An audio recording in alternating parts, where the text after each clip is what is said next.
Hi everyone, it's Muriel and I'm here to show you some fall / Thanksgiving cards that I made. I just made 3 this evening and just wanted to show you the things that I used to make them with.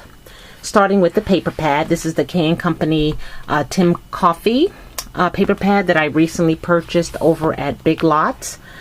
And this is the TC Fall Collection. It's a 2012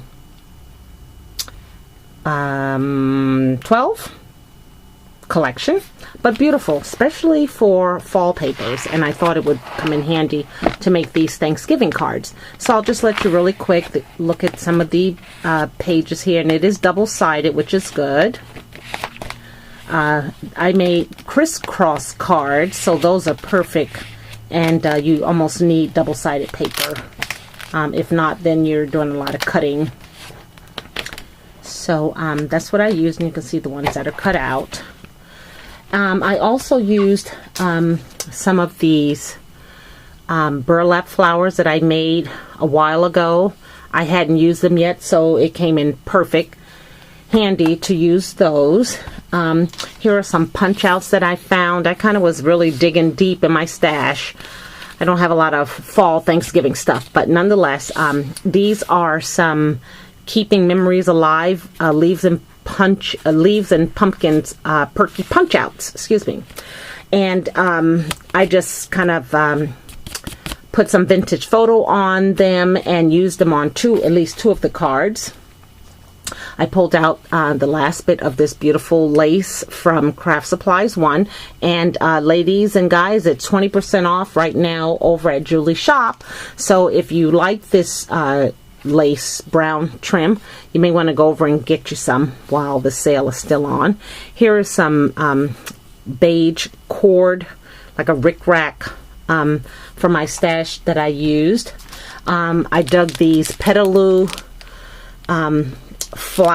crochet flowers out of my stash, and they are browns, that's what they're called, but I used those up.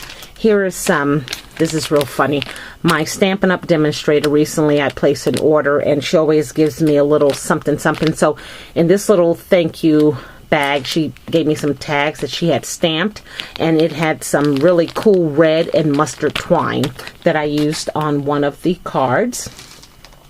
You know what this stuff is. This is the shake 'em that you put in birthday cards. There are some turkey cutouts, foil, and then the words Happy Thanksgiving. I used some of those. This has been a fave of mine. These are Jolie's. These are glittered pine cones, but they also came with acorns, and they're just really cute. So I'm hoarding these last 3, and if I'm ever in Michael's or Joann's, I'll be looking for getting some more of those. And then I pulled out some of these butterflies from Recollection. I have so many of these, and I don't use them far more often than I need to, so I use one today. And you're familiar with this bling trim from Craft Supplies 1. I've used it on several of my projects.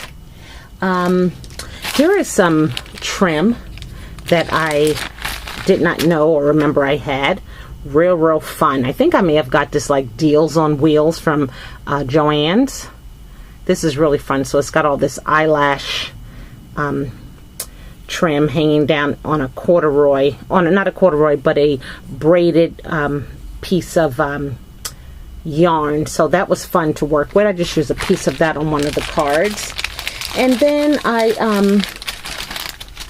had these stickers, which, you know, you remember when stickers were like all it, and now I have so many I don't know what to do with. So these are Francis Myers stickers, and they are called Harvest. So I was able to use some of these on the inside of the card, and I will certainly show you how. And I think that's probably the gist of what I used to create my crisscross cards. So let me show you. I'll start with this one here. This one here is a 5.5 by 5.5 inch card. Basically, with the crisscross card, you have a 12 by 12 sheet of cardstock. You cut it in half so that you have 2 6-inch by 12 pieces of cardstock, and they make 6-inch cards. well, the first one was just a little bit too big, so then I just took my 12 by 12 sheet of paper and cut it down to 11 by 11.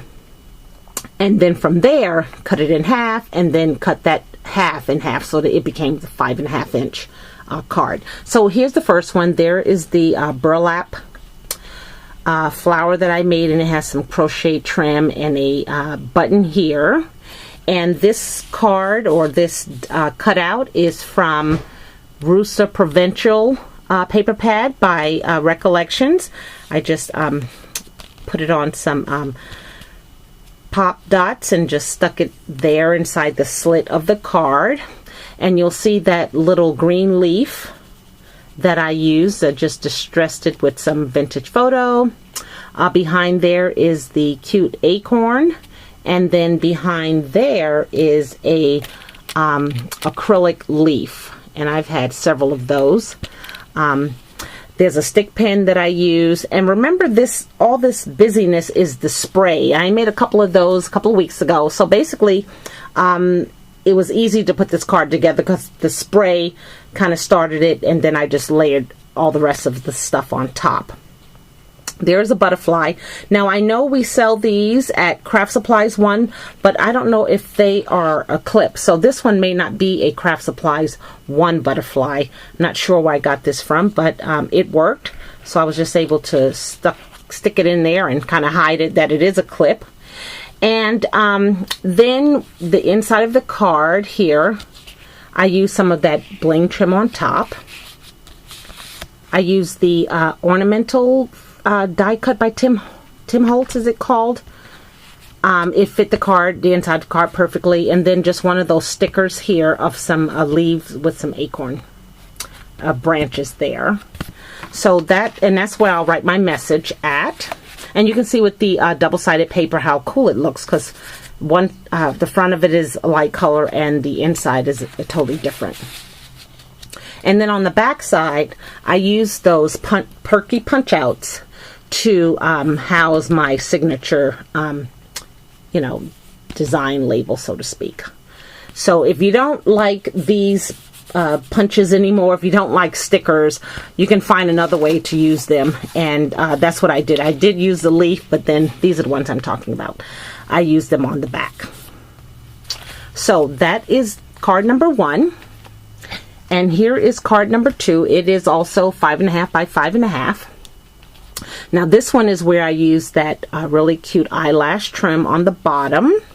And again, this all started with the spray. So this is the spray with the leaf behind it. This is a Jolie's brown flower. And you can see there is the petaloo crochet leaf back there. The glittered pine cone. And I don't know why I would be putting a pine cone on a fall card, but nonetheless.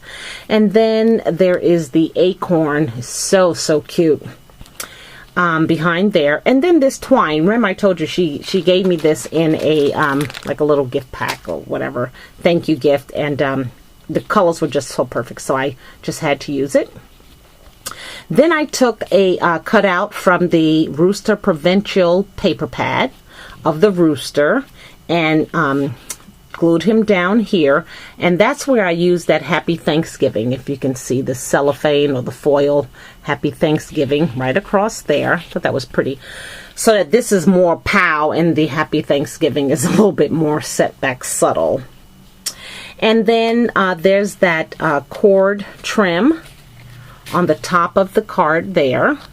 And I used one of those squash stickers. And you can see the inside of that paper is different, so it's really cool. I'm glad I picked it up. And on the back, I used a leaf to house the signature stamp. So this was pretty fun. I was excited to use that there. Okay, so that's the second card. And then the last one is the bigger one. It was the first one that I made. That's a 6-inch card, so you can see how large it is. And there is a crochet flower with the leaf from Petaloo. There's a handmade stick pin. There's all the spray. And then there is the butterfly from Recollections tucked back there. And this one here, I started with the brown lace on the background first, as you can see. I love this brown. When it's gone, I'm going to be sad. I should go ahead and have Julie send me some more, but it's not fitting for Christmas, so I'm just going to have to wait on that. And then here is on the inside of this card, I used some more of the bling there. And then there's that fruit basket sticker. What a wonderful way to utilize. And then there's the inside of that card to utilize those stickers. And then I punched a decorative corner on the cards as well. And then on the back, again, the leaf with the signature. So if you're interested in making some of these cards, they're really, really easy. Just get your fall paper out, pull out all the embellishments you think you might want to use. That's what I did. And that kind of helps me, once I have everything out, to kind of put these cards together. It's a lot easier for me. So if you have any questions, feel free to leave me a comment. I'll be more than happy to tell you anything that I can. But thanks again for watching, and do have a great rest of the evening. Bye now.